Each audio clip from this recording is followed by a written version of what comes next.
Hello बच्चों, IIT JEE mains academy में आप सभी का स्वागत है। उम्मीद करते हैं सभी बच्चे अच्छे होंगे और सभी की तैयारी बहुत अच्छे से चल रही होगी जेईई एडवांस को लेकर के। वेल, हम रैंकर प्रैक्टिस सीरीज में आज की इस वीडियो में डिस्कस करेंगे अपना डे 15 का टास्क, डीपीपी नंबर 15।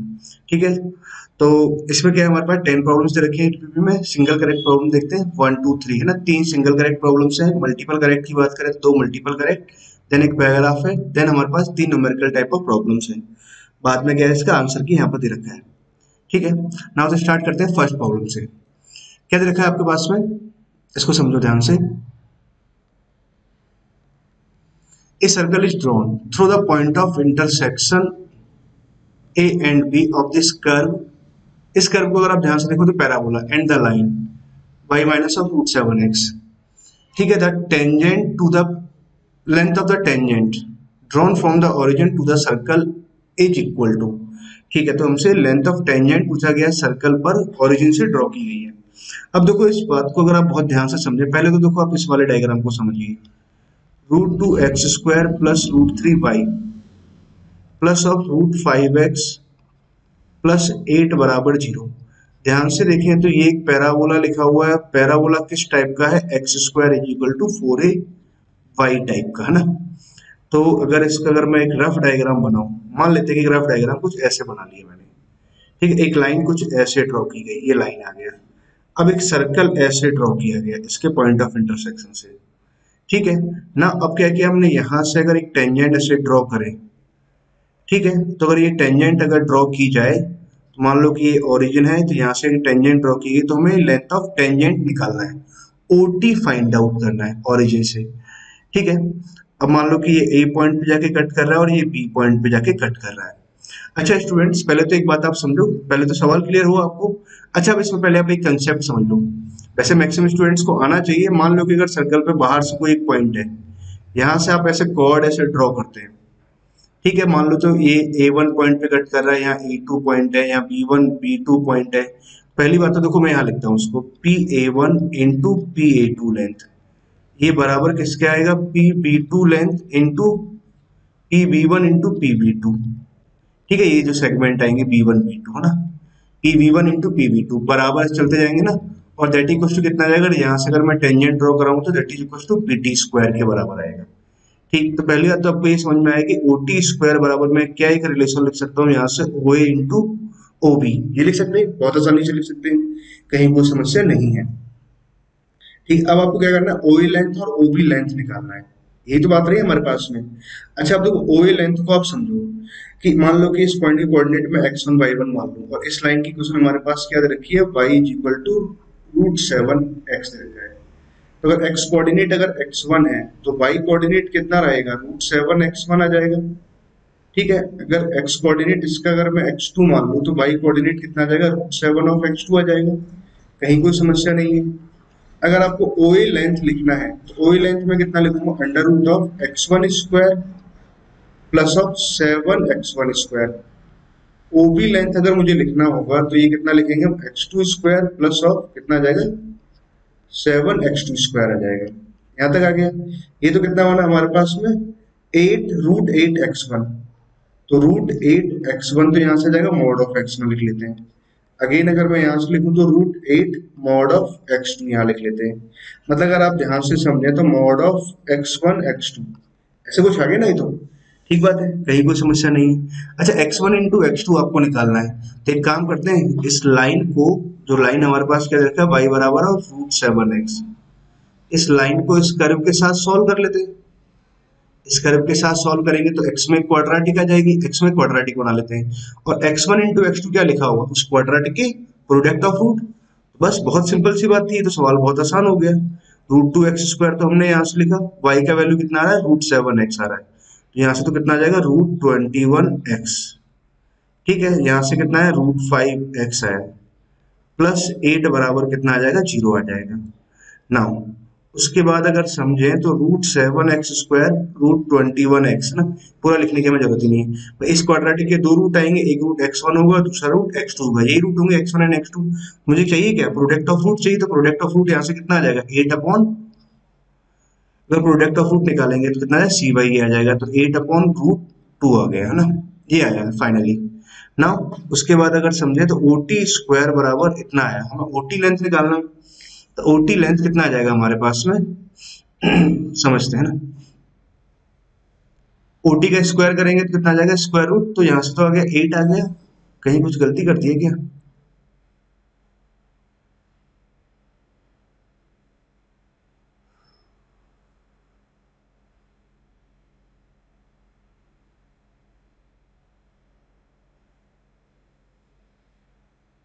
हाँ सही है ना, 8 अपॉन यहाँ से आ गया, बात ठीक थी। ओ टी स्क्वायर, तो ओ टी अगर मुझे लिखना होगा तो ये आ जाएगा 8 upon under root of under root 2 आया, ये आंसर आया हमारे पास। अब 8 upon under root of 2 into 2 को इसको मैं क्या लिख सकता हूँ, यहाँ से अगर लिखें 4 इंटू 2 तो हमने यहाँ से लिखा, ठीक है, और ये कितना आ जाएगा 2 पावर में आ जाएगा 1 अपॉन 2, अरे 1/4 करके आया, कहीं तो कुछ गलती कर रहे हैं क्या?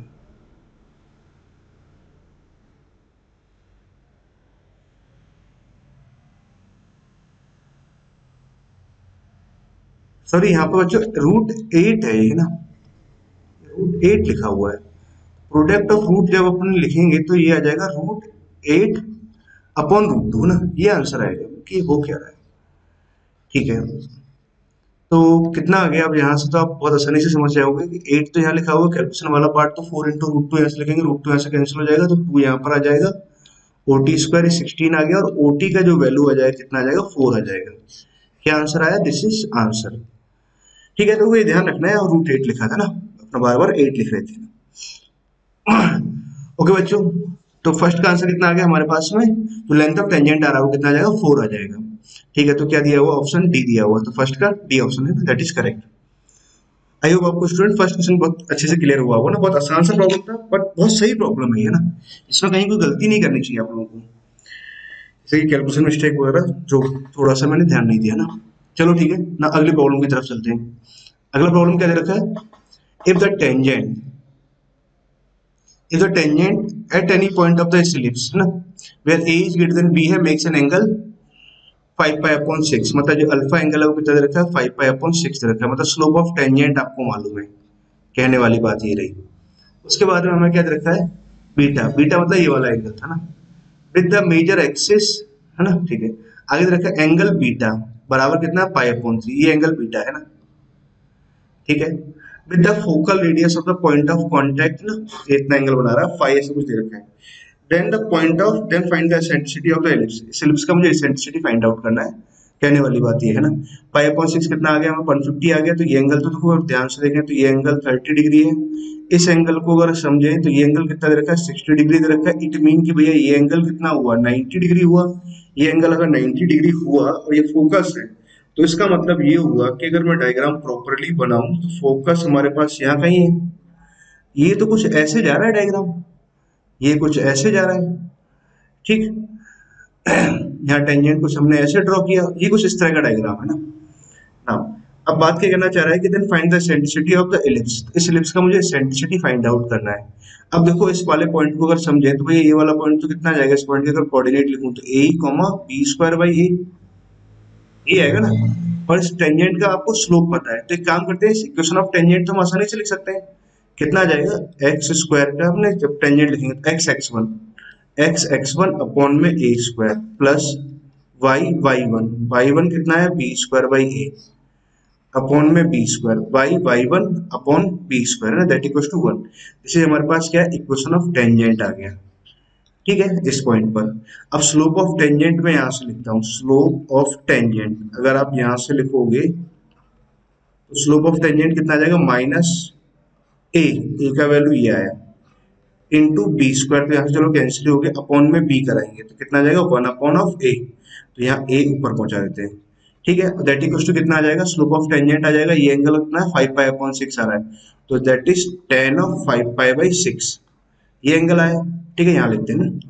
ना उसके बाद समझो ए स्क्वायर तो यहाँ से कैंसिल हो गया, दैट इज माइनस ही आ गया, ये 10 150 लिखा हुआ है, तो 10 150 को मैं क्या लिख सकता हूँ pi minus of pi by 6, कुछ ऐसे लिख सकते हैं, तो माइनस ऑफ 10 पाई बाई 6, तो 10 30 आ गया, 10 30 का वैल्यू कितना आ जाएगा 1 अपॉन रूट 3 आया, तो ई का वैल्यू कितना आ गया 1 अपॉन 3 आया। ठीक है, तो कौन सा ऑप्शन करेक्ट हुआ? Option B is correct option. तो बहुत ही आसान प्रॉब्लम था, कहीं पर भी कोई डिफिकल्टी नहीं थी। स्टूडेंट्स, आई होप आपको ये वाला प्रॉब्लम बहुत ढंग से समझ में आया ना। नाउ फर्स्ट प्रॉब्लम भी अपना आसान था और अच्छा प्रॉब्लम था फर्स्ट। सेकंड बहुत इजी है ना, सेकंड में कहीं कोई दिक्कत नहीं ना। अब मूव करते हैं हम थर्ड प्रॉब्लम की तरफ। थर्ड प्रॉब्लम को बहुत ध्यान से समझो। x बराबर इतना दे रखा है हमारे पास, y बराबर ये है, साथ में ये दे रखा है ये जो टर्म है D two x upon D Y square और D x upon D Y power में n इज ए कांस्टेंट, ये कांस्टेंट है। Then find the value of this, मतलब ये क्या है, हमारे पास इनफाइनाइट जीपी लिखा हुआ, बस n का वैल्यू यहाँ से निकालना है, n की वैल्यू को यहाँ डाल देना है। ठीक है, आई होप आपको यहाँ तक की बात तो क्लियर है। अब देखो पहली बात तो कुछ कुछ बातें आप सीखो यहाँ पर, है ना। आपको पहले क्या निकालना है, D two x upon D Y square, ये निकालना है एक तो। दूसरा हमें d x upon D y चाहिए। अब देखो कुछ कुछ बातें मैं आपको यहाँ पर बता रहा हूँ, इन बातों को तो आप डायरेक्ट याद ही रखिए। पहली बात तो d two x upon D Y square, कुछ पॉइंट समझो। देखो आप d y over d x जानते हो सभी लोग, और D x into d y आपको पता है कि इन दोनों का प्रोडक्ट 1 आएगा। तो यहाँ से अगर मैं d x upon D y अगर कैलकुलेट करता हूँ तो ये आ जाएगा -1 upon of d y over d x. पहली बात तो ये समझ में आया। ठीक है, अब मैं इसी वाले पॉइंट को प्रूव कराऊंगा ना। यहाँ पर d two x upon D Y square को आप लोग कैसे याद रखेंगे, minus f double dash x upon में कितना आएगा, एफ डैश एक्स का होल क्यू आएगा। पहली बात तो आपको ये याद रखना है, मतलब d two x upon D Y square को मैं डायरेक्ट इसे याद ही रखता हूँ ना, d two y upon D x square आया कैसे, अभी इस बात पे भी चर्चा कर लेंगे। D Y upon D x का होल क्यू, पहली बात तो यही सब लिखा हुआ है। ठीक है, अच्छा ये आया कैसे, तो कोई समझना बहुत आसान है। इसको मैंने क्या किया, डिफरेंशिएट किया विथ रेस्पेक्ट टू वाई, है ना। बात को ध्यान रखना, हम वाई के रेस्पेक्ट में डिफरेंशिएट कर रहे हैं, तो डिफरेंशिएट किया हमने विथ रेस्पेक्ट टू वाई। तो यहाँ से कितना आ जाएगा, विथ रेस्पेक्ट टू वाई जब डिफरेंशिएट कराएंगे तो ये प्लस साइन है ना, sorry, d x upon D y बराबर 1 अपॉन डी वाई ना। इसको मैं कुछ ऐसे लिख देता हूँ, d y over d x power में -1। ठीक है, इसको तो देखो जब y के रेस्पेक्ट में डिफरेंशिएट कराएंगे तो ये कितना लिखा हुआ, D two x upon D Y square. ये actually D Y upon D x का x का फंक्शन, तो इसको मैंने क्या लिखा, पहले इसको x के रेस्पेक्ट में डिफरेंशिएट किया, कोई दिक्कत नहीं है। और x को हमें डिफरेंशिएट कैसे करना है, फाइनली y के रेस्पेक्ट में जाना था, तो ये आ जाएगा d Y upon D x upon D y. यहाँ तक की बात तो क्लियर होगी। -1, अब इसको डिफरेंशिएट करते हैं ना विथ रेस्पेक्ट टू x, कितना आ जाएगा, x पावर n की तरह डिफरेंशिएट करेंगे तो -1 n into t power n -1, तो -2 है, जिसको t माना है उसका फिर से differentiation into d x upon D y, यहाँ ऑलरेडी लिखा हुआ था। अब देखो पॉइंट को समझिए, तो ये तो कितना है, minus of d two y upon D x का होल स्क्वायर, मतलब d two y upon D x square. ठीक है, इसको मैं लिख देता हूँ d Y upon D x power में -1, क्योंकि हम बाई यूजिंग दिस, ये पता है ना। तो d x upon D y का वैल्यू कितना जाएगा, d Y upon D x power -1, है ना, ऐसे कुछ लिख दिया। तो -3 आया, और उसको जब नीचे ले गए तो भैया ये बन गया d Y upon D x power में 3 बन गया। क्लियर बच्चों, आई होप आपको यहाँ तक की बात तो समझ में आई। अब देखो इस सवाल के अब मुद्दे वाली बात पे अपना चलते हैं ना। अब चलो इस बात को तो मैं साइड करता हूँ, अब आपको यहाँ तक की बातें तो क्लियर हुई ना। अब अपने सवाल पर आते हैं, हमें किसका वैल्यू निकालना है, वहीं से स्टार्ट करते हैं। हमें निकालना है D two x upon D Y square, upon में क्या लिखा हुआ है, d x upon D Y power में n। ठीक है, इसको मैं क्या लिख सकता हूँ, d two y upon D x square लिख सकते हैं, अपॉन में इसे मैं क्या लिख सकता हूँ, d Y upon D x power पे होल क्यूब। ठीक है, इसको मैंने क्या लिखा है, ऐसे लिख दिया, d Y upon D x power में -n कर देते हैं। तो अल्टीमेटली ये क्या लिखा हुआ है, D two y upon d two x मतलब डी एक्स स्क्वायर, और ये बन जाएगा d Y upon D x power में कितना आ जाएगा, 3 माइनस ऑफ n आ जाएगा। यहाँ तक की बात हमें समझ में आई ना। ठीक, तो पहली बात तो ये, और ये कैसा दे रखा है इसने, कांस्टेंट दे रखा है ना, इसकी वैल्यू कांस्टेंट आनी चाहिए। तो for that we have to find the value of n। Now अब हम बात करते हैं, यहाँ dx x in terms of d है, y भी इन टर्म्स ऑफ d है, तो थोड़ा सा खेल है ना हर चीज के अंदर। dy अपॉन dx लिखना है तो I can write dy upon dt और dx अपॉन dt, ऐसा लिख सकते हैं, कहीं कोई समस्या नहीं।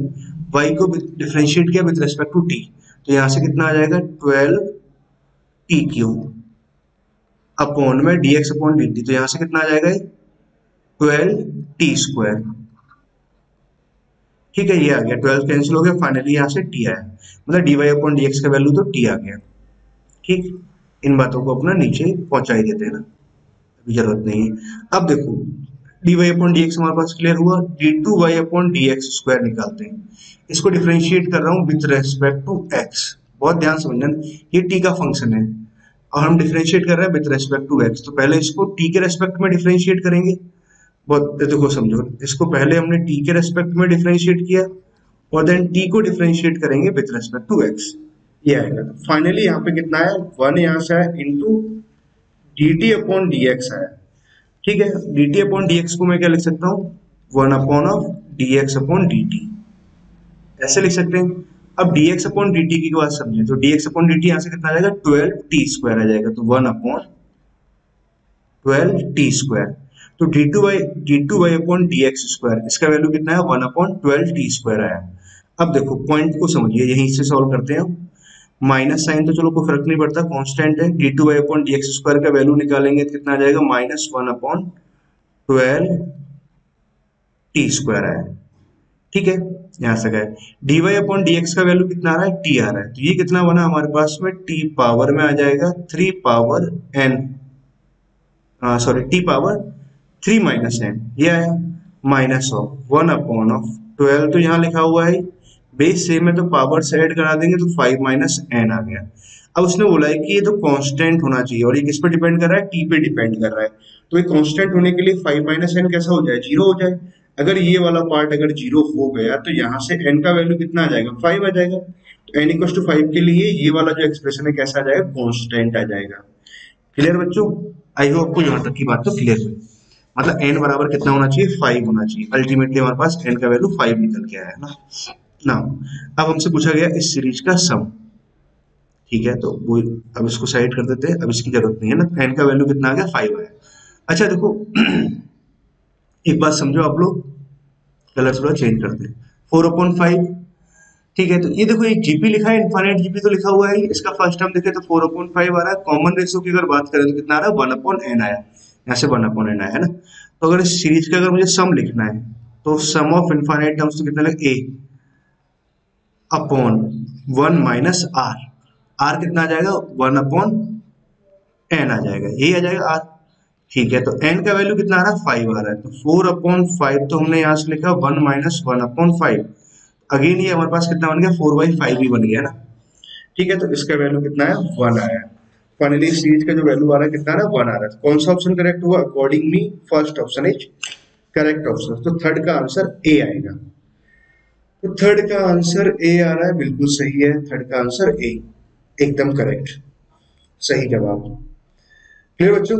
अच्छा देखो थर्ड वाली प्रॉब्लम में एक्चुअली क्या है, कुछ कुछ बातें आपको एडिशनली सीखने को मिली है ना। तो मेनली क्या है कि जब अपन क्लास में डिस्कस कर रहा होता तो d2y ऊपर dx² तो सभी लोग जानते हैं, बट d2x अपॉन dy² बहुत कम स्टूडेंट जान रहे होते हैं। तो आपको d2x अपॉन dy² क्या होता है, इसको आप डायरेक्ट ऐसे याद रखिए, -f double x upon f का होल क्यूब, ऐसे मैंने इसको याद रख रखा है, तो आप भी इसको ऐसे ही याद रख सकते हैं। ठीक है, बाकी हमने प्रूफ वगैरह सब यहाँ सीख ही लिया था ना। आगे चलते प्रॉब्लम डिस्कस करते हैं। क्वेश्चन नंबर 4, क्वेश्चन नंबर 4 में क्या दे रखा है, मल्टीपल करेक्ट प्रॉब्लम है।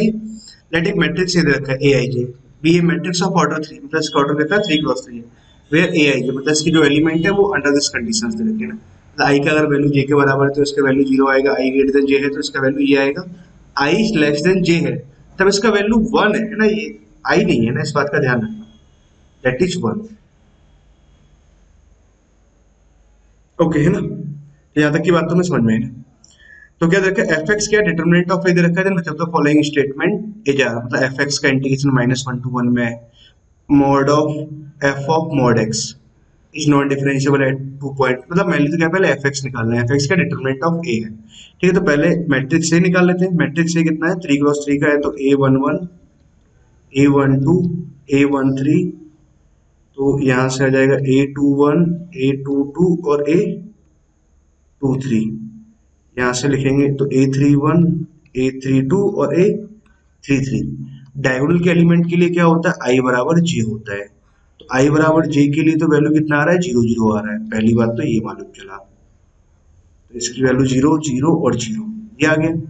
अच्छा, डायगोनल के ऊपर वाले एलिमेंट के लिए क्या होता है, अगर आप ध्यान से देखें तो i लेस देन जे आ रहा है सभी में, है ना। और डायगोनल के नीचे वाले एलिमेंट के लिए क्या होता है, i ग्रेटर देन जे होता है। ठीक है, ध्यान से देखें तो i कैसा आ रहा है, जी से बड़ा आ रहा है। रो वाला जो एलिमेंट है वो कॉलम से ज्यादा आ रहा है ना। ठीक है, अब देखिए अगर i अगर लेस देन जे है तब इसका वैल्यू कितना आ रहा है, 1 आ रहा है। तो मतलब यहाँ पे भी 1 आएगा, यहाँ पे भी 1 आएगा और यहाँ पर भी 1 ही आएगा ना। ठीक है, उसके बाद अगर इसकी बात करें तो a21 i ग्रेटर देन जे है तो यहाँ से लिखेंगे, i का वैल्यू 2 लिखा, j का वैल्यू 1 लिखा, तो कितना आ जाएगा 4 माइनस 3 1 ही आ गया। तो यहाँ तो वैल्यू x आ जाएगा। i का वैल्यू 3 1 जब पुट कराएंगे 3 से 3 कैंसिल हो जाएगा, 1 यहाँ पुट कराएंगे तो दैट इज 2x बनेगा। 3 2 3 पुट करने से तो ये कैंसिल हो जाएगा, 2 यहाँ पुट कराएंगे तो 4x आ जाएगा।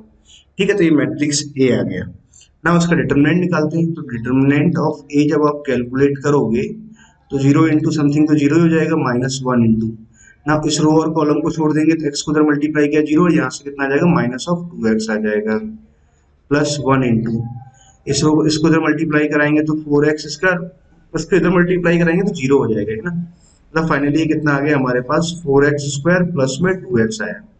डिटरमिनेंट ऑफ ए ये कैलकुलेट होकर के आया। ठीक है ना, और इसको हमने क्या बोल रखा है fx, तो हमारे पास fx इक्वल टू क्या आ गया, ये आ गया, तो fx इज इक्वल टू आ गया 4x स्क्वायर प्लस का 2x। क्लियर, ये हमारे पास fx आया ना। अब देखो ये तो क्वेश्चन में छोटे छोटे से क्वेश्चन है, fx का वैल्यू कितना आ रहा है 4x स्क्वायर प्लस का 2x आया, माइनस से प्लस इधर आ रहा है तो ये तो ऑड फंक्शन है, इसको ये तो हटा देते हैं। बाकी इसको आप जब लिखोगे तो 2 टाइम्स लिख सकते हैं, इसको 0 to 1 लिख सकते हैं। ठीक है, 4 को बाहर ले लेते हैं, एक्स स्क्वायर डी एक्स, इसका इंटीग्रेशन कितना है x3/3, upper limit lower limit put कराएंगे तो फाइनली इसका वैल्यू कितना आएगा 1/3 आ जाएगा, तो कितना है 8/3 आया। तो फर्स्ट ऑप्शन तो कैसा आ गया, एकदम करेक्ट आया। ठीक है, कहीं कोई दिक्कत नहीं है ना। दूसरे की बात करते हैं, ऑप्शन बी, तो एफ एक्स बराबर है क्या हमारे पास 4x स्क्वायर प्लस का 2x, ये है। तो एफ ऑफ मॉड एक्स की अगर बात करें तो भैया ये आ जाएगा 4 mod of x square 2 mod x. अच्छा, पहली बात तो समझो आप student, F of mod x क्या होता है। एफ ऑफ मॉड एक्स का डायग्राम कैसे ड्रॉ करोगे, मान लो कि ये आपके पास ना एफ एक्स का डायग्राम है। ठीक है, तो फर्स्ट एंड फोर्थ में जो भी डायग्राम है उसका आप मिरर इमेज ले लोगे with respect to x axis, sorry y axis. तो ये कंप्लीट जो पोर्शन आया that is graph of f of mod x. तो जिन बच्चों को नहीं पता है वो लोग ध्यान रखें, एफ ऑफ मॉड एक्स का डायग्राम कैसे ड्रॉ कराएंगे। पहले आपने एफ एक्स का डायग्राम किया, ड्रॉ किया, तो 0 से पास कर रहा है, एक एक्स का वैल्यू कितना आ जाएगा हमारे पास -1/2 आ जाएगा, मतलब यहाँ कहीं आ जाएगा। मतलब एफ एक्स का डायग्राम तो कुछ ऐसे जा रहा है। ठीक है, अब मुझे एफ ऑफ मॉड एक्स का लिखना है, तो फर्स्ट एंड फोर्थ में जो भी आ रहा है उसी का आप मिरर इमेज लोगे। तो फर्स्ट एंड फोर्थ में यही आया तो इसका मिरर इमेज लेंगे, तो कुछ ऐसे आएगा, यहाँ शार्प कॉर्नर बनेगा। ठीक है, तो ये इसका डायग्राम आया। अब क्या है, ये आया एफ ऑफ मॉड एक्स का डायग्राम, कंबाइंड है ना ये जो वाला पोर्शन, ये पूरा मतलब एफ ऑफ मॉड एक्स का डायग्राम है। अब इसका अगर मैं मॉड लूंगा तो नीचे तो एक्स एक्सिस के नीचे कुछ है ही नहीं जो ऊपर जाए ना, तो this is the graph of, इसका भी यही आ गया, मॉड ऑफ एफ एक्स का ग्राफ ये आ गया। Is non differentiable eight 2 point, ये गलत हो गया, मतलब ये सिर्फ एक ही पॉइंट पे कैसा है, नॉन डिफरेंशिएबल है। ओके बच्चों, आई होप को फर्स्ट सेकंड ऑप्शन भी क्लियर हुआ। अच्छा, आगे बात करें, एफ ऑफ मॉड एक्स बराबर के, है ना। एफ ऑफ मॉड एक्स का ये डायग्राम बराबर के अगर लाइन पे से ड्रॉ करूं है 4 डिस्टिंक्ट सॉल्यूशन, तो इसके 2 मतलब 4 सॉल्यूशन से कभी नहीं आ सकते ना। तो फिर क्या रहेगा कि इस इंटरवल में से ड्रॉ कराएंगे 2 ही सॉल्यूशंस आएंगे ना।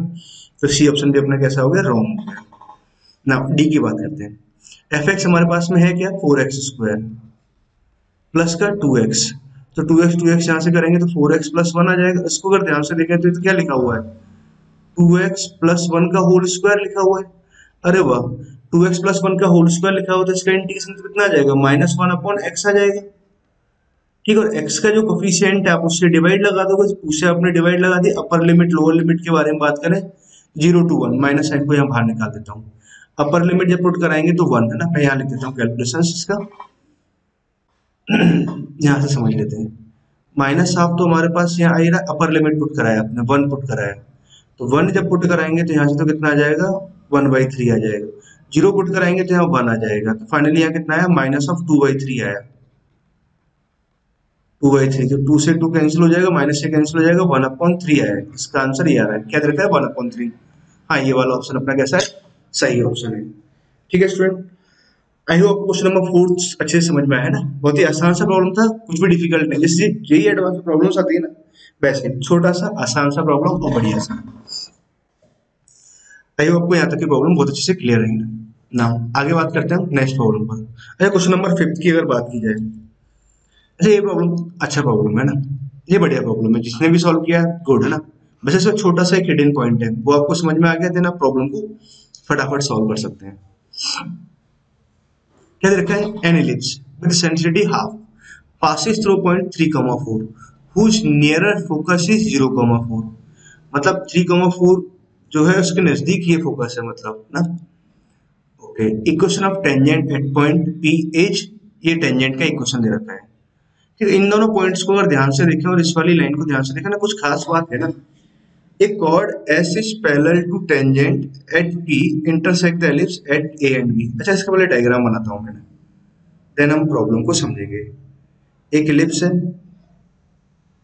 ठीक, एक रफ डायग्राम बनाते हैं ना, ये ऐसे इलिप्स मान लेते हैं। इसका एक फोकस ये है 0,0। ठीक है, मतलब इलिप्स को अगर आप ओरिजिनल डायग्राम में देखोगे ना तो कुछ इस तरह से रहा होगा। जैसे मैं समझा देता हूँ इस बात को भी, ऐसा कुछ मान लेते हैं ना। और ये कुछ ऐसे ले लेता हूँ कि ऐसे इलिप्स मान लेते हैं थोड़ी देर के लिए।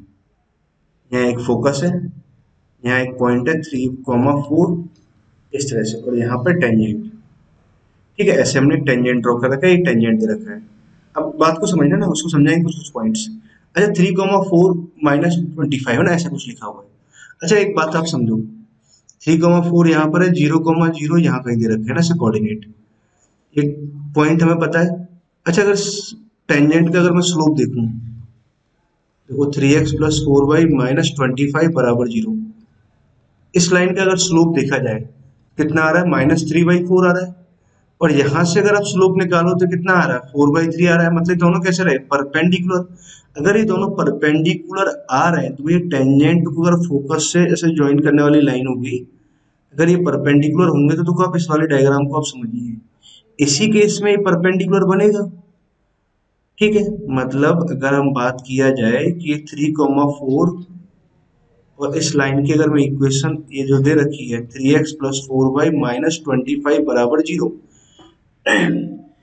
ठीक है, मतलब 3,4 क्या फोकस से इस लाइन पर फुट ऑफ परपेंडिकुलर है, और ये इस पे टेंजेंट परपेंडिकुलर वगैरह दे रखा है, तो मतलब 3,4 क्या होगा, एक एंड ऑफ द वर्टेक्स होगा। पहली बात तो आपको ये ध्यान रखना है, ये बात आपको समझ में आनी चाहिए अच्छे ढंग से। क्योंकि अगर इस केस में अगर मान लो कि ये यहाँ कहीं होता तो ये परपेंडिकुलर नहीं होता ना कभी भी। ठीक है, तो परपेंडिकुलर अगर आ रहा है तो इसका मतलब क्या है, टेंजेंट एट द वर्टेक्स लिखा हुआ है, और 3,4 हमारे पास में क्या है, वर्टेक्स है।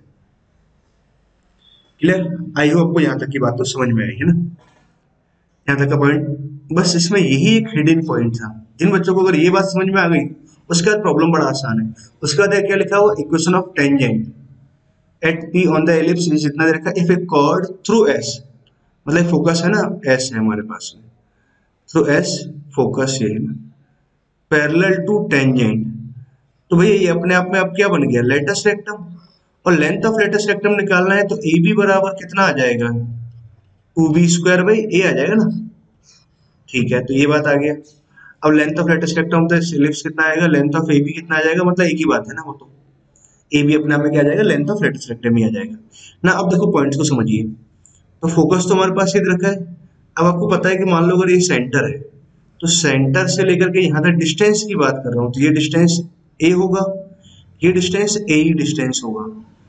ठीक है, तो ये डिस्टेंस की अगर मैं बात करूं कि कलर भी थोड़ा चेंज कर देते हैं, ये डिस्टेंस की अगर हम बात करें तो टोटल डिस्टेंस ए है, और यहाँ से लेके यहाँ तक की डिस्टेंस ए ही है। तो ये डिस्टेंस हटा दें तो 0,0 से इस लाइन से मतलब इसके बीच की डिस्टेंस निकाल दें तो कितना आ जाएगा, 5 आ जाएगा ना।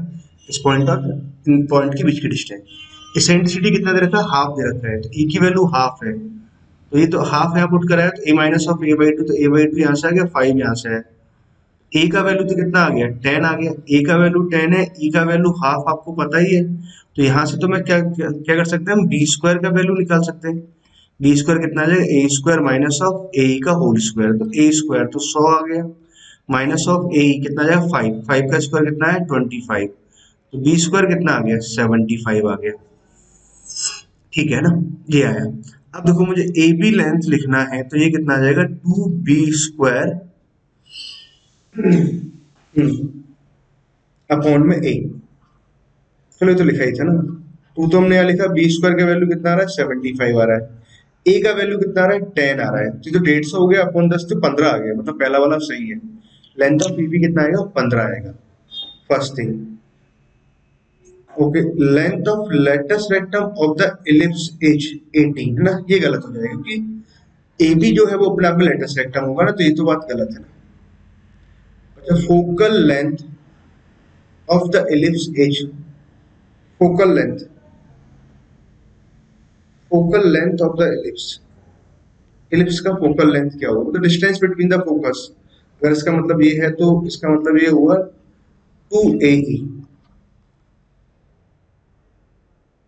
तो 2AE, ए का वैल्यू कितना आ रहा है हमारे पास में, 10 आया। ओके, ई का वैल्यू कितना आ रहा है, हाफ आ रहा है, 2 से 2 कैंसिल हो गया तो 10 आया। अगर फोकल लेंथ मतलब डिस्टेंस बिटवीन द फोकस है ना, फोकल लेंथ थोड़ा और चीजें क्लैरिटी के साथ देना चाहिए ना, मतलब मेरे ख्याल से यहाँ पे यही था इसका मतलब, डिस्टेंस बिटवीन द फोकस है ना। फोकल लेंथ का तो अपना आप एक मीनिंग होता है ना, कि कर्व के किसी पॉइंट का फोकस से डिस्टेंस आएगा, उससे हम बोलते हैं फोकल लेंथ है ना। ठीक है, तो अभी अपने हिसाब से तो डिस्टेंस फोकस तो इतना आ रहा है ना, फोकल लेंथ वो तो बदलता रहेगा ना, हर एक पॉइंट का अलग अलग आएगा, 10 तो नहीं कह सकते ना।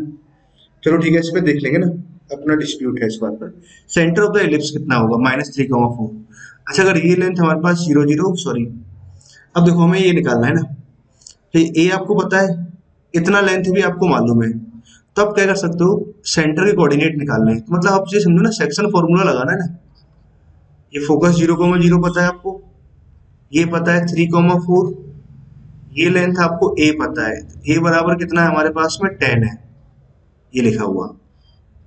ठीक है, यहां से लेके यहां तक की लेंथ कितनी आ रही थी हमारे पास में, ए माइनस ऑफ ए है ना, टोटल में से इतना, ये तो 5 आ रहा है ना। ओके, तो ये 5 भी आ गया ना, ये लेंथ भी 5 भी आ गया, तो ये तो हमारे पास मिड पॉइंट आ गया, और मिड पॉइंट आ गया तो आपको क्या पता है, मिड पॉइंट के कोऑर्डिनेट पता है, एक एंड के कोऑर्डिनेट पता है, तो अदर एंड के कोऑर्डिनेट लिखना है तो बड़े आसानी से लिखेंगे, मिड का डबल करो या सेपरेट कराओ, तो ये -3 आ जाएगा और यहाँ से -4 आ जाएगा, ये आंसर आएगा। ठीक है स्टूडेंट्स, तो सेंटर कितना आ रहा है, ये आ रहा है। अभी अपने अकॉर्डिंग जो आंसर आएगा वो ए और डी और सी, अगर मान लो 10 दे रखा है तो वो उसने इस हिसाब से दिया होगा ना। चलो समझते हैं, पांचवे का आंसर क्या दे रखा है उसने, ABCD, ABCD, तो बी भी दे रखा है। Length of latus rectum of the ellipse is length of AB है ना।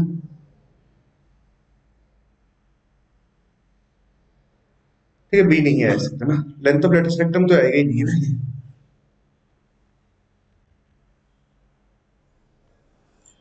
हाँ, ठीक है स्टूडेंट, तो ये वाला ऑप्शन तो नहीं होगा ना, ये सही है अपना।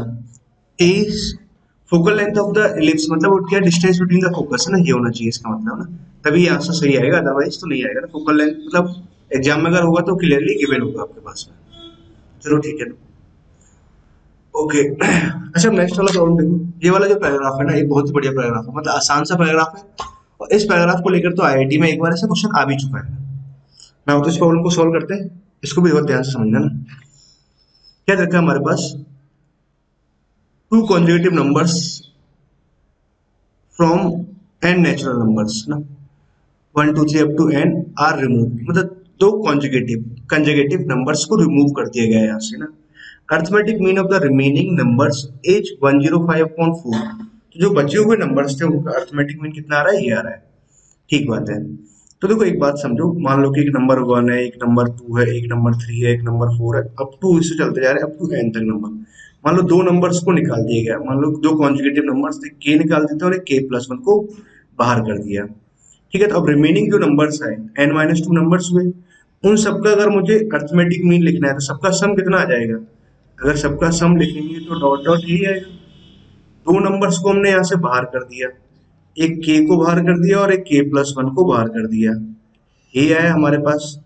ठीक है, और नंबर ऑफ टर्म्स कितने आ रहे हैं, n-2 आया, इन सबका अर्थमेटिक मीन कितना आ रहा है, 105/4 ये दे रखा है। पूछा वैल्यू ऑफ एन क्या होगा और जो रिमूव नंबर अगर x1 x2 है तो इसका वैल्यू क्या होगा। चलो तो ठीक है, कैलकुलेट करते हैं। तो हमारे पास ये कंडीशंस आ गई। अब देखो बात को समझो, तो यहाँ क्या लिखा हुआ n n plus one upon by two, minus of यहाँ से कितना है 2k प्लस वन आया, ठीक है। अपॉन में कितना आ रहा है एन माइनस टू आया, दैट इक्वल टू कितना आएगा 105 अपॉन 4। इसको मैं क्रॉस मल्टीप्लाई करता हूँ, तो 2n into n plus one minus of 8k minus 4 बराबर 105 इधर मल्टीप्लाई कराएंगे तो 105 n यहाँ से आ जाएगा और 210 आ जाएगा, ठीक है। n की टर्म्स को एक साथ लिखते हैं, तो 2n स्क्वायर तो यहाँ से लिखा प्लस का 2n, इधर जाएंगे तो माइनस का 103n, ठीक है। माइनस का 8k यहाँ से आ गया और इसको उधर लेके जाएंगे तो प्लस का 206 206 ये आ गया, ठीक है। ऐसे कुछ है। अब ध्यान से अगर देखें तो हमारे पास में n में एक कंडीशन ही आएगा और n अपने आप में क्वाड्रेटिक नंबर है, सॉरी क्वाड्रेटिक इक्वेशन है, और n अपने आप में एक नेचुरल नंबर भी है, ठीक है। k भी अपने आप में कैसा नेचुरल नंबर है। अब देखो हमारे पास में क्या अननोन दो हो गए इस इक्वेशन के हिसाब से, n भी एक अननोन है और k भी एक अननोन है, ठीक है। दो अननोन निकालना है और उसके लिए जानकारी क्या, एक कंडीशन आपको मालूम है, ठीक है। तो पहली बात तो क्या क्या होना चाहिए, इस बात को आप समझो। के भी अपने आप में एक नेचुरल नंबर है ना, ये भी मुझे समझ में आता है, ओके। अब एक पॉइंट समझो कि n हमारे पास में n में क्वाड्रेटिक है, तो क्यों ना मैं यहाँ से n का वैल्यू निकालता हूँ। अच्छा एक और पॉइंट समझा जाए कि ये इवन नंबर है, ये भी इवन नंबर है, ये भी इवन नंबर है। इवन में से जब सब्ट्रैक्ट कराओगे तो जीरो आना है, तो इवन नंबर को सब्ट्रैक्ट कर सकते हैं तभी सम जीरो आएगा। इवन में से ऑड को सब्ट्रैक्ट करने से तो मतलब जीरो नहीं आ सकता, मतलब ये वाला नंबर भी कैसा होना चाहिए, इवन होना चाहिए। इसको इवन होने के लिए n कैसा होना चाहिए, मस्ट बी इवन। एक बात तो मुझे ये समझ में आएगी, ठीक है ना। n का वैल्यू अगर मैं यहाँ से लिखूँ तो कितना आएगा माइनस बी, सीधी तरह चार फॉर्मूला लगाया, plus minus of B square, B square कितना आ जाएगा 103 का होल स्क्वायर माइनस 4, ए का वैल्यू कितना आ रहा है 2 आया, और सी का वैल्यू कितना आ रहा है माइनस 8 के प्लस साइन ऑफ कितना आ जाएगा 206 ये आया, अपॉन में कितना आ जाएगा 2 आ जाएगा और ए आ जाएगा, ठीक है ये आया। अब देखो बात को यहीं से समझना ना, एक ही अननोन अननोन दो है, इक्वेशन एक है, तो कैसे सिंप्लीफाई करेंगे हम, कुछ हिट एंड ट्रायल टाइप का कंसेप्ट लगाएंगे ना। 103 प्लस माइनस ऑफ, ऐसे कुछ समझा ना। 103 का होल स्क्वायर मैं ये डायरेक्ट लिख लेता हूँ, क्या आएगा कैलकुलेट कर लेते ना, कैलकुलेटर से कर लेता हूँ 103 इंटू 103, हाँ तो ये आ रहा है अपना 10609। आप लोगों को तो खैर डायरेक्ट मल्टीप्लाई करना पड़ेगा, आपके पास वो फैसिलिटी नहीं मिलेगी जो मेरे पास में है। माइनस 8 यहाँ से मल्टीप्लाई कराएंगे तो ये तो कितना बन जाएगा 64k यहाँ से बन जाएगा, ठीक है।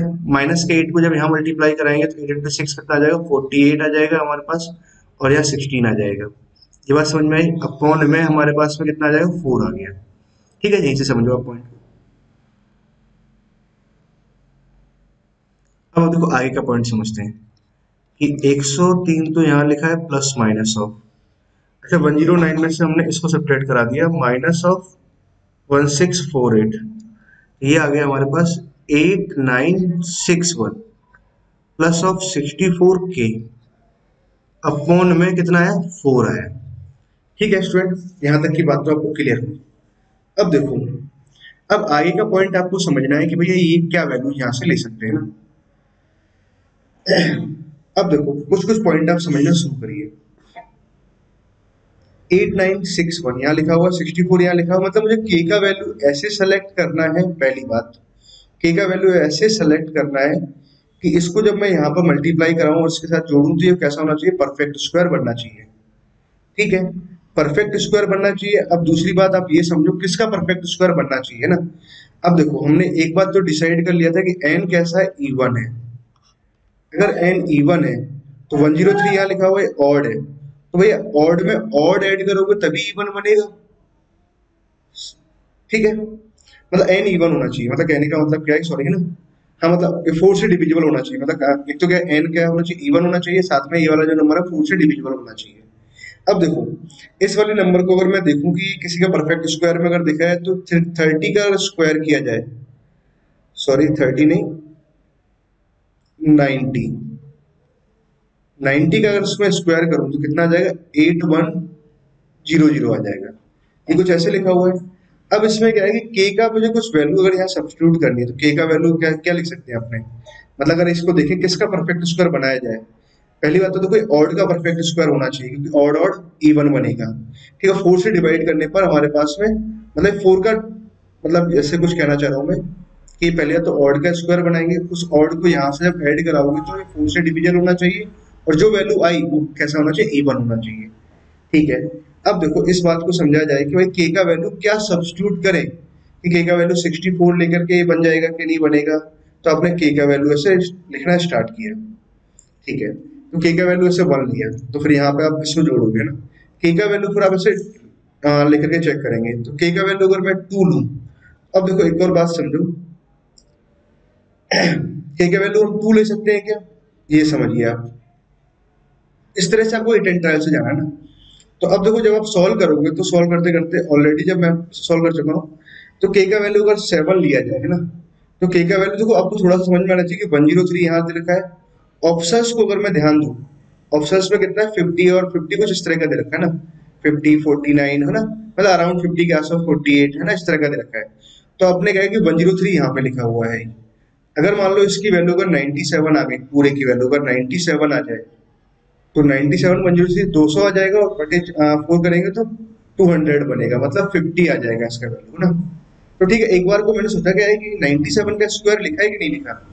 ठीक है, तो अब देखो आप उसको सॉल्व करना, के का वैल्यू जब आप 7 पुट कराओगे तो फाइनली क्या बनेगा, 97 का होल स्क्वायर बन जाएगा। 97 का होल स्क्वायर अगर ये बन जाएगा तो इन दैट केस इसको सेटिस्फाई करेगा।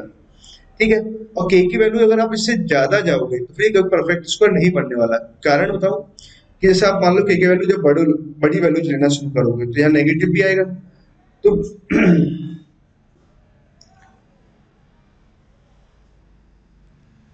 ये इक्वल टू 7 पे ये परफेक्ट स्क्वायर बनेगा, और बड़ी वैल्यू अगर आप लोगे तो यहाँ पर माइनस साइन से क्या रहेगा, वो अंडर रूट में कुछ नेगेटिव दिखा देगा यहाँ पर है ना, अंडर रूट नेगेटिव नंबर आना स्टार्ट हो जाएगा, मतलब के इक्वल टू 7 ही इसको सेटिस्फाई करेगा। ठीक है ना, जो अकॉर्डिंग टू ऑप्शन आप यही से टेन ट्रायल से फटाफट समझ सकते हो, बहुत ज्यादा ऐसे इसमें लोड लेने की जरूरत नहीं है ना। नहीं तो प्रॉपर तरीके से सॉल्व करेंगे तो हमें एक दो केस और लिखने पड़ते हैं ना, एन ई वन हो गया फिर उसके बाद सॉल्व करो। तो के का वैल्यू कितना आ जाएगा, 7 आ जाएगा अल्टीमेटली। चलो मैं ये कहना चाह रहा हूँ के का वैल्यू क्या होगा, 7 होगा। ये आप वहीं से समझ सकते थे। तो अगर के का वैल्यू 7 है तो यहाँ से अगर हमारे पास में वैल्यू आएगा 103 प्लस 97 बाई 2 हमने बाई 4 किया, तो ये कितना आ जाएगा, 50 आ जाएगा। तो एन का वैल्यू तो 50 आएगा, और जो दो नंबर निकाले हैं तो एक 7 निकाला है और के प्लस 1 निकाला है, कितना आ जाएगा, 8 आ जाएगा। ये आएगा हमारे पास आंसर। अब देखो प्रॉब्लम को समझा जाए, the value of N is कितना आ जाएगा, 50। ठीक है, remove number are x1 and x2, तो कितना देखा हमारा रिमूव नंबर कौन कौन से आ गए, 7 और 8 आया। 7 यहाँ से 8 यहाँ से आया, तो ये तो 15 हो गया, और प्लस 50 किया तो 65 आया। कौन सा आएगा, सी ऑप्शन आएगा, मतलब बी और सी इसके ऑप्शन होंगे। दोनों सही किए हैं ना, कोई दिक्कत नहीं चेक करने के लिए। ओके बच्चों, आई होप आपको यहाँ तक की बात क्लियर होगी ना। नाउ आगे चलते हैं नेक्स्ट प्रॉब्लम की तरफ, है ना, न्यूमेरिकल टाइप प्रॉब्लम्स। ओके, क्या देखा है समझते हैं। एक एलिप्स है हमारे पास, ये ellipse is inscribed in rectangle are whose sides are parallel to the coordinate axis, जिसकी साइड कैसा है, कोऑर्डिनेट एक्सिस के पैरेलल है। ठीक है, आगे समझते हैं। A hyperbola with the same centre and transverse axis same as major axis of the ellipse, ना ठीक बात है, इंटरसेक्ट द एलिप्स ऑर्थोगोनली। इस बात का देखो ये इंपॉर्टेंट पॉइंट था, अगर हाइपरबोला और एलिप्स अगर एक दूसरे को ऑर्थोगोनली इंटरसेक्ट करते हैं, इट मीन कि दे आर कॉनफोकल, मतलब दोनों के फोकस कैसे है, सेम सेम है, and passes through the vertex of the rectangle, rectangle के वर्टेक्स से पास कर रहा है। चलो डायग्राम बनाते हैं, बहुत सारी बातें आ गई। तो हमारे पास में पहले एक रेक्टेंगल बनाया, ये एक ऐसे रेक्टेंगल है। ठीक है, ये रेक्टेंगल ऐसे ऐसे ऐसे और इस तरह से रेक्टेंगल आया। ठीक है, ये लेंथ तो हमारे पास 5 आ जाएगा, ये लेंथ हमारे पास 4 आ जाएगा, तो 5,0 आ गया, और ये लेंथ आ जाएगा 4,0, तो मतलब इस पॉइंट के कोऑर्डिनेट आ गए 5,4। ठीक है, हाइपरबोला हमने इसे ड्रॉ किया, इसका सेंटर क्या है, यही रखा है, और कौन फोकल है, तो फोकस दोनों का मान लो, अगर इसका फोकस ये है S1 है, तो इसका फोकस भी यही रहेगा, और ये क्या कर रहा है, वर्टिस से पास कर रहा है। मान लो रफ डायग्राम कुछ इस तरह का है। ठीक है पहले तो दोनों कॉन्फोकल होंगे ना, अगर ऑर्थोगोनली कट कर रहे हैं तो। अब देखो, अगर हाइपरबोला की अगर मैं बात करूं, तो हाइपरबोला का डायग्राम तो बड़ी आसानी से लिख सकते हैं। Equation X square minus alpha square Y square minus beta square equal to 1, ये आ गया। अगर मान लो कि ये कहां से पास कर रहा है, 5,4 से, तो 5 और 4 को अगर मैं यहाँ पुट कर दूं, एक कंडीशन तो मेरे पास ये आ गई, 25 upon alpha square minus 16 upon beta square बराबर 1, एक कंडीशन तो ये आई। दूसरी कंडीशन अपना क्या बोल सकते हैं, दोनों कॉन्फोकल है, तो अगर यहाँ से अगर मैं फोकस लिखूंगा तो अल्फा इंटू ई एच, वहां से अगर लिखेंगे तो ए इंटू ई इलिप्स, ऐसे लिख सकते हैं। ठीक है देखो अब यहाँ से यहाँ से अगर मैं ए निकालूंगा तो 5 आ जाएगा, इलिप्स के लिए अगर ई लिखेंगे तो 1 minus B square by A square, तो 16 अपॉन 25, यहाँ से आ गया तो 9 अपॉन 25, मतलब 3 अपॉन 5 आया, कैंसिल हो गया, मतलब फाइनली यहाँ से 3 आ गया। अल्फा ई एच हाइपरबोला का सेंट्रिसिटी ना। चलो इतना हमारे पास में एक कंडीशन आई। अच्छा, इसको मैं थोड़ा सा ना आसान शब्द रहे तो अल्फा ई ले लेता हूँ, एसेंशिटी ई ले लिया, 3 आ गया। चलो ठीक है, इसको सिंप्लीफाई करते हैं, 25 अपॉन में अल्फा स्क्वायर माइनस 16 अपॉन में बीटा स्क्वायर को मैं क्या लिख सकता हूँ, alpha square into E square minus 1 बराबर 1 लिखा हुआ है। अल्फा ई फाइंड आउट क्या करना था हमें, the centricity of the hyperbola E, hyperbola का सेंट्रिसिटी निकालना है।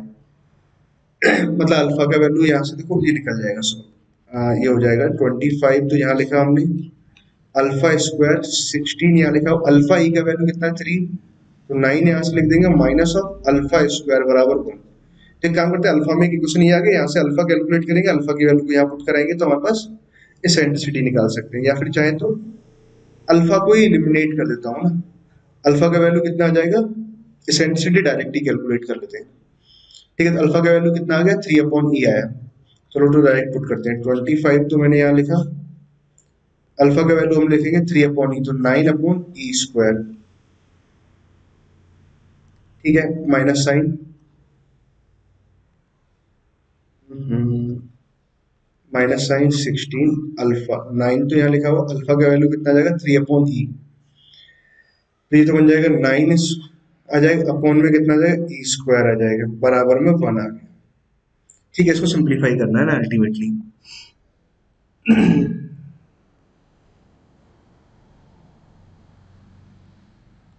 चलो मैं इसे पूरा सॉल्व कर देता हूँ ना, ताकि आप लोगों को आंसर तक समझ पाए। वैसे तो सॉल्व नहीं करना चाहिए था इस हिसाब से, तो 25 ई स्क्वायर अपॉन में 9 हमने यहाँ से लिखा, ये आ जाएगा 16 ई स्क्वायर अपॉन में 9 ई स्क्वायर माइनस ऑफ 9 है ना, 9 को तो बाहर लिख लेता हूँ मैं, ई स्क्वायर माइनस 1 बराबर 1 यहाँ पर आया ना। ठीक है, तो 25 इंटू 9 तो चलो इधर चला जाएगा, तो ये आ जाएगा E square into E square minus 1 minus of 16 E square बराबर में यहाँ कितना आ जाएगा, 9 इधर आ गया, और ये आ गया ई स्क्वायर माइनस 1। ठीक है, तो मैं इससे यही छोड़ देता हूँ ना, आप लोग सॉल्व कर लेना। यहाँ से आप एसेंट्रिसिटी निकालोगे ना, आई थिंक इतना मुझे ध्यान है, सर अंडर रूट में आएगा वो समथिंग है ना, अंडर रूट में जब आप कैलकुलेट करोगे तो यहाँ से अंडर रूट में आंसर आएगा, इसका आंसर कुछ 1.34 कुछ ऐसा आता है ना, सॉल्व कर लोगे ना, या फिर मैं इसको बताता हूँ कैलकुलेशन में यहाँ से सॉल्व करता हूँ ना। चलो इसको ऐसे ई में नहीं, यही सॉल्व कर देते हैं, यहाँ समझो ना, पूरा सॉल्व भी करते हैं, नहीं छोड़ते। 25 को उधर मल्टीप्लाई कराते हैं, 9 से मल्टीप्लाई किया तो यहाँ से आ जाएगा 225 माइनस ऑफ 25 अल्फा स्क्वायर आ गया, इसको इधर मल्टीप्लाई कराया तो ये जाएगा 16 अल्फा स्क्वायर, यहाँ से आ जाएगा। ठीक है, इसको जब इधर मल्टीप्लाई कराएंगे तो यहाँ आ जाएगा alpha square into 9 minus of alpha square आएगा। ठीक है, तो 225 तो हमने यहाँ लिखा 225 माइनस ऑफ 25 अल्फा स्क्वायर, 9 यहाँ पर आ जाएगा, तो 16 alpha square minus of 9 alpha square minus of alpha power 4। ठीक है, तो अल्फा पावर 4 को तुम इधर लेके आया माइनस, और ये कितना 50 बन जाएगा, तो 50 यहाँ से अल्फा स्क्वायर यहाँ से आ गया, अब प्लस में कितना आ जाएगा, 2 to 5 आ गया, बराबर में 0 आया, ये आ गया। अच्छा 2 to 5 के तो आप फैक्टर्स कर सकते हैं, कितना आ जाएगा, 25 into 9 यहाँ से आ रहा था, 25 का अगर फैक्टर करूंगा तो 5 into 5 into 9 कर सकते हैं, तो 45 + 5, तो अल्फा स्क्वायर माइनस ऑफ 5 तो हमने यहाँ लिखा, और अल्फा स्क्वायर माइनस ऑफ 45 यहाँ लिखा, बराबर में 0। तो अल्फा का जो वैल्यू आ रहा है प्लस माइनस ऑफ √5 आया, और अल्फा का वैल्यू आया प्लस माइनस ऑफ √45। ठीक है, एसेंट्रिसिटी निकालना है तो पॉजिटिव वैल्यूज ही लेंगे ना। ओके, अब देखो अल्फा का वैल्यू का √5 पुट कराएंगे तो ई का वैल्यू आ गया 3/√5, और अल्फा का वैल्यू का √45 लेंगे तो ये आ जाएगा 3/√45। ठीक है, ये आंसर आया। अब देखो बात समझो, 3/√5 की अगर बात करें, हाँ यहाँ से समझो ना, 3/√45 की बात करें तो भाई ये नंबर तो कैसे लिखा हुआ, लेस देन 1 है, लेस देन 1 है तो, और हाइपरबोला का एसेंट्रिसिटी कभी 1 से छोटा हो नहीं सकता, तो ये वाला तो हमने डिस्कार्ड कर दिया, और ये वाला ही एक्सेप्टेबल रहा। ई का वैल्यू कितना है, 3/√5 आया, क्लियर। तो थ्री का वैल्यू रूट रूट सॉरी 3/√5 आ गया, तो यहाँ से एसेंट्रिसिटी आ गया। ठीक है, ये न्यूमेरिकल टाइप ऑफ प्रॉब्लम्स है, इसको जब आप आगे सिंप्लीफाई कर रहे हो ना, शायद आई थिंक 1.34 कुछ ऐसे आ जाता है ना भी आए तो कोई कुछ दिक्कत नहीं है, अगर चाहे तो इस प्रॉब्लम को हम इंटीजर टाइप में भी कन्वर्ट कर सकते थे ना, √5 इंटू ई का वैल्यू कितना आएगा, 3 आ जाएगा। क्लियर स्टूडेंट, आई होप आपको ये प्रॉब्लम समझ में आ गया अच्छे ढंग से ना, हमने पूरा कैलकुलेशन के साथ में किया हुआ था, अब इसमें कहीं कोई भी दिक्कत नहीं है। नाउ आगे चलते हैं हम लास्ट प्रॉब्लम की तरफ। लास्ट प्रॉब्लम में क्या दे रखा है हमारे पास में, एक मैट्रिक्स ए है,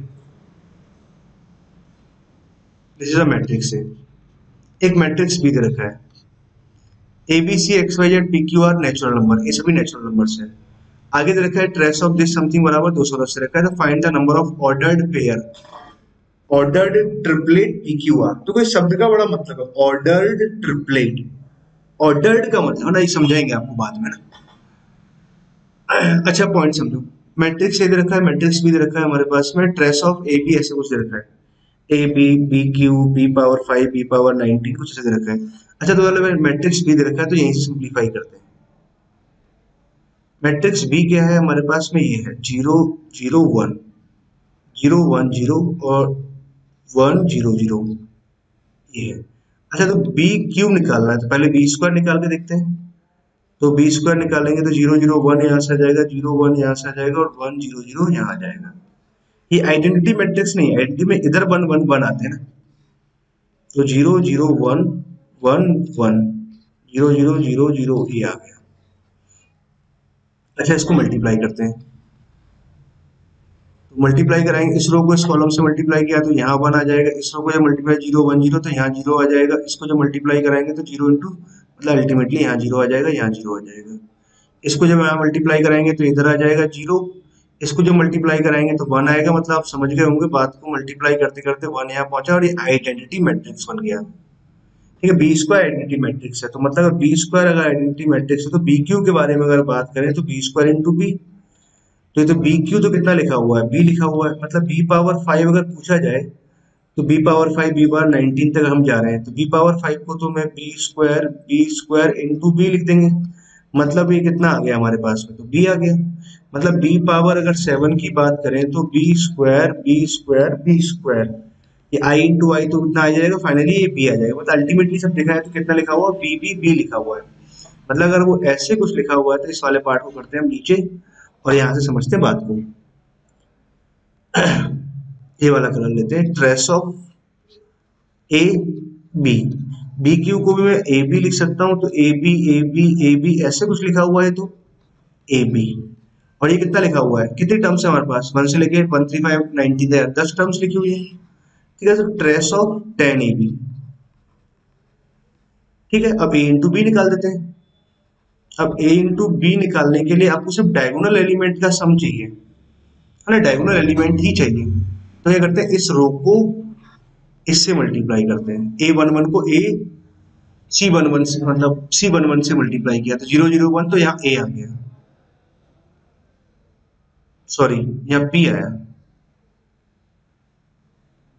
ट्रेस। अब मुझे ये वाला एलिमेंट चाहिए, तो इस रो को इस सेकंड कॉलम से मल्टीप्लाई कराएंगे तो ये वाला एलिमेंट आ जाएगा, y को मल्टीप्लाई किया 0 तो यहाँ q आया, ठीक है। बाकी और एलिमेंट से मतलब नहीं। अब A33 ने ये वाला एलिमेंट चाहिए, तो इस रो को थर्ड कॉलम से मल्टीप्लाई कराएंगे तो यहाँ r आ जाएगा, ये है। तो trace of a into B तो इतना है, तो इसका ट्रेस अगर लिखेंगे तो p plus Q plus r आ गया, तो इसको 10 टाइम्स कर देंगे तो ये तो आ जाएगा 10 into P plus Q plus r बराबर कितना दे रखा है 210, तो 0 से 0 कैंसिल हो गया, तो भैया ये तो p plus Q plus r बराबर कितना आ गया 21 आ गया। अब पी क्यू आर हमारे पास कैसे नेचुरल नंबर है, पी क्यू आर अगर नेचुरल नंबर है तो इस इक्वेशन के तो मुझे क्या चाहिए, number of positive integral solution. अच्छा आपने अब ये बात तो समझ में आ गया ना, इसके हमें क्या चाहिए पॉजिटिव इंटीग्रल सॉल्यूशन। अच्छा देखो दो शब्द आते हैं, मैं इसको शॉर्ट में लिख रहा हूँ, नॉन नेगेटिव इंटीग्रल सॉल्यूशन, एक आता है पॉजिटिव इंटीग्रल सॉल्यूशन। तो ये इसके लिए आपको शायद फॉर्मूला याद होगा, इस तरह की क्वेश्चन बात करते हैं अपना x1 x2 f2 xr बराबर n है, तो कितना लिखते हैं हम फॉर्मूला n प्लस जितने भी टर्म्स हैं r माइनस वन सी r माइनस, इससे एक कम लिखते हैं। यहाँ क्या लिखेंगे, अगर पॉजिटिव इंटीग्रल सॉल्यूशन चाहिए तो क्या फॉर्मूला आता है n माइनस वन सी r माइनस वन, ये फॉर्मूला आएगा, ठीक है। तो पॉजिटिव इंटीग्रल सॉल्यूशंस निकालने में कितना आ जाएगा 21 माइनस सी 3 माइनस 1, तो कितना आ गया, तो 20c2 आ गया। और 20c2 को तो मैं कितना लिख सकता हूँ 2019 अपॉन में 12, तो यहाँ से कैंसिल हो गया 10 और ये कितना आ जाएगा 190 आ गया। मतलब अगर इसके मुझे पॉजिटिव इंटीग्रल सॉल्यूशन चाहिए कितना आएगा 192 आएगा, number of positive integral solution.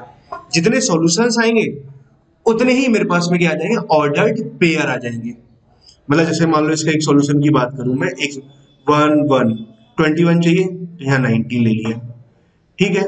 अब मान लो इसको 119 और 1 लिखें तो ये अपने आप में डिफरेंट सॉल्यूशंस है, ये ऑर्डर्ड आ रहा है ना, ठीक है। तो मतलब 1119 एक सॉल्यूशन आया, 119 1 लिखा तो वो अपने में डिफरेंट सॉल्यूशंस आया ना, ऑर्डर्ड है ना, तो ये ऑर्डर इंपॉर्टेंट है। तो नंबर ऑफ ऑर्डर्ड सॉल्यूशंस की अगर बात करें कितना आ जाएगा 190 आ जाएगा। तो नाइन्थ का जो आंसर आया वो कितना आ रहा है 190 आंसर आ रहा है। नाइन्थ का आंसर कितना आ रहा है 190 नाइन्थ का आंसर 190 सही है। नाउ लास्ट प्रॉब्लम देखते हैं 10th। ओके इस वाले प्रॉब्लम को समझो, ये भी बढ़िया प्रॉब्लम क्या दे रखा है इन ट्रायंगल एबीसी लाइट। तो वो आपको एक बात तो समझ में आ गई होगी ना, जैसे आपने बहुत क्विकली पूरा पढ़ रखा होगा। तो इसका सम 0 आ रहा है, ये नंबर पॉजिटिव ये नंबर पॉजिटिव, तो ये नंबर भी तो पॉजिटिव ही है ना भाई। ये नंबर कैसा आ रहा है, लॉग के अंदर वाले पार्ट को पता होगा कि लॉग की अगर मैं बात करूं लॉग बी बेस है तो इसकी वैल्यू कैसे आएगी पॉजिटिव आती है। कब आती है, जब आर्गुमेंट मतलब ये बेस के अंदर दोनों ही अगर 1 से बड़े हों या फिर दोनों ही अगर 1 से छोटे हों, मतलब पॉजिटिव भी होना चाहिए ना। मतलब लॉग की जो वैल्यू आती है पॉजिटिव कब आएगी, जब लॉग के अंदर ए और बी ना बेस और नंबर अगर दोनों ही 1 से बड़े आए दोनों ही 1 से छोटे आए तो वैल्यू कैसे आएगी 1 से बड़ी। अगर ये 1 से बड़ा है और देखो ये भी तो कैसा आ रहा है 1 से बड़ा आ रहा है ना, तो इसकी वैल्यू भी कैसे आ रही है पॉजिटिव आ रही है। 3 पॉजिटिव का सम 0 आ रहा है, तो ये यहाँ से तो एक बात मैं फटाफट बोल सकता हूँ ए का वैल्यू 5, एक बात ठीक है। ये वैल्यू कितना आ जाएगा, ये भी 0 होना चाहिए, तीनों का सम 0 आ रहा है तो इसका मतलब ये भी 0 आएगा, इंडिविजुअली ये भी 0 होगा और इंडिविजुअली ये भी 0 होगा। यहाँ से हमारे पास में cos b का वैल्यू कितना आ गया 3/7 आया, ठीक है। इसका वैल्यू अगर 0 होना है तो अंदर वाले पार्ट का वैल्यू 1 होना है, तो मतलब मॉड ऑफ c माइनस 7 का वैल्यू कितना आना है 0 आना है। तो c का वैल्यू यहाँ से कितना आया 7 आया। कुछ कुछ बातें तो मुझे यहाँ से ही मालूम चली, ठीक। यहाँ तक की बात तो मैं क्लियर हुई। नाउ आगे समझते हैं problem. A circle drawn with altitude AD as diameter which meet the side AB and AC at E and F point ना। डायग्राम बनाते हैं पहले। तो मान लो कि हमारे पास में ये है ABC, ये हमारे पास एल्टीट्यूड है D पॉइंट।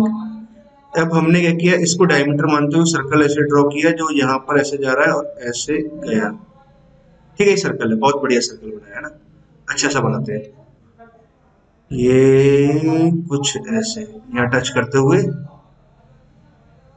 ठीक है। तो साइड AB को कहाँ कट कर रहा है, E पॉइंट पे कट कर रहा है, AC को कहाँ कट कर रहा है, F पॉइंट पर कट कर रहा है। ठीक है, आपसे क्या पूछा है, BE लेंथ इंटू CF का जो प्रोडक्ट है वो कितना दे रखा है हमारे पास में, P अपॉन क्यू रूट 11 दे रखा है। फाइनली हमसे P प्लस क्यू पूछा हुआ है, मतलब मुझे करना क्या ultimately BE length into CF length find out करना है। अब देखो BE लेंथ की अगर बात की जाए,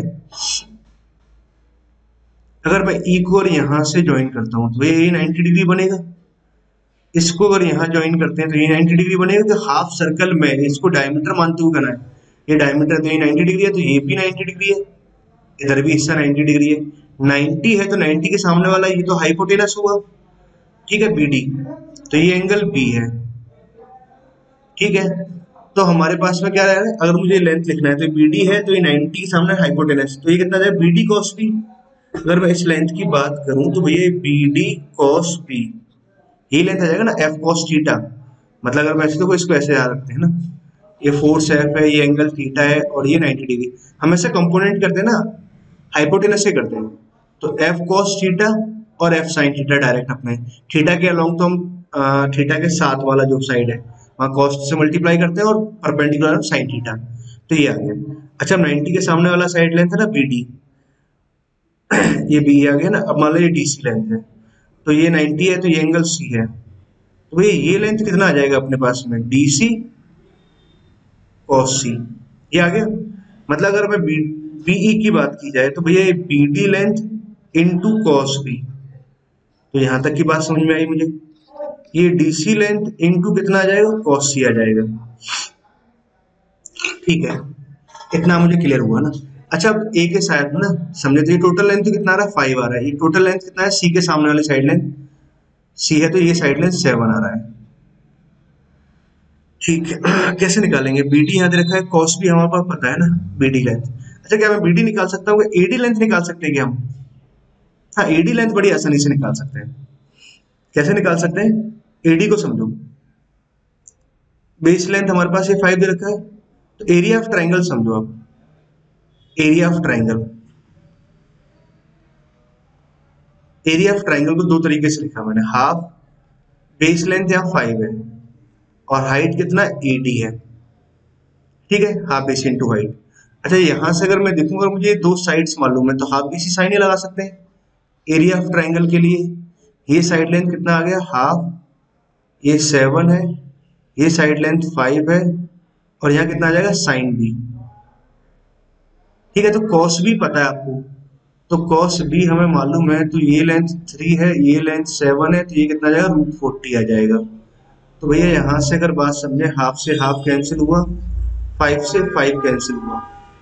मतलब अगर मैं AD लेंथ की अगर बात करूं तो 7 तो यहाँ लिखा हुआ है, साइन B अगर बात की जाए कितना आ जाएगा, √40 अपॉन में 7, यहाँ 7 कैंसिल हुआ, मतलब ये √40 यहाँ से आ गया, ये √40 आया। अच्छा, अगर ये लेंथ √40 है, ये 7 है, तो कितना आ जाएगा, 49 माइनस 40 ना, पाइथागोरस से हम ये बोल सकते हैं 9 आएगा, 9 का स्क्वायर रूट 3 आ गया। ये लेंथ 3 आ जाएगा, तो ये लेंथ कितना आ जाएगा, 2 आ जाएगा। मतलब अगर हम बात करें तो BD लेंथ हमारे पास कितना आ गया, 3 आ गया। cos B का वैल्यू पता ही है, 3/7, 3/7 आया। DC लेंथ कितना आ रहा है, 2 आ रहा है। cos C की अगर बात की जाए, cos C, इस ट्रायंगल में जाओ आप, cos C यहाँ से आसानी से लिख सकता हूँ मैं। cos C कितना लिखूंगा, परपेंडिकुलर लेंथ, तो cos C अगर मुझे लिखना है तो सॉरी, बेस अपॉन हाइपोटेनस लिखेंगे ना, तो ये लेंथ तो 2 आ गया बेस लेंथ, अपॉन में अगर मुझे हाइपोटेनस ये लिखना है तो कितना आ जाएगा, ये रूट यहाँ से लिखा हुआ 44 है ना, 4 यहाँ जोड़ेंगे तो ये √44 बना, तो √44। ठीक है, ओके, कुछ कुछ बात तो हो रही है ना। अच्छा, यहाँ पे कितना आ जाएगा, 11 इंटू 4, तो 2 इंटू √11 लिख सकते हैं इसको, 2 से 2 भी कैंसिल हो जाएगा। ठीक है, बात समझो, 3 यहाँ लिखा हुआ है, 7 यहाँ लिखा हुआ है, सॉरी 3 इंटू 3 9 यहाँ से है और 2 यहाँ से मल्टीप्लाई किया तो 80/7 और √11। ठीक है, ये आ रहा है ना, 18/7 11 ना, ऐसे कुछ है, 18/√7/11, P अपॉन की नेचुरल नंबर है, least value of P plus Q कितना आ जाएगा, डायरेक्ट इन दोनों को सम कर देंगे तो इट इज 25 आ जाएगा। तो पी प्लस क्यू कितना आ जाएगा 25। This is our final answer. तो कितना है 25। टेंथ का आंसर चेक कर लेते हैं बच्चे। टेंथ का आंसर क्या दिया है 25, एकदम बिल्कुल सही है ना। ठीक है ठीक बच्चों ना। तो इस डीपीपी के बारे में बात करें तो हमने आज कौन सा डीपीपी सॉल्व किया है, 15 नंबर का डीपीपी हमने सॉल्व कर लिया है ना।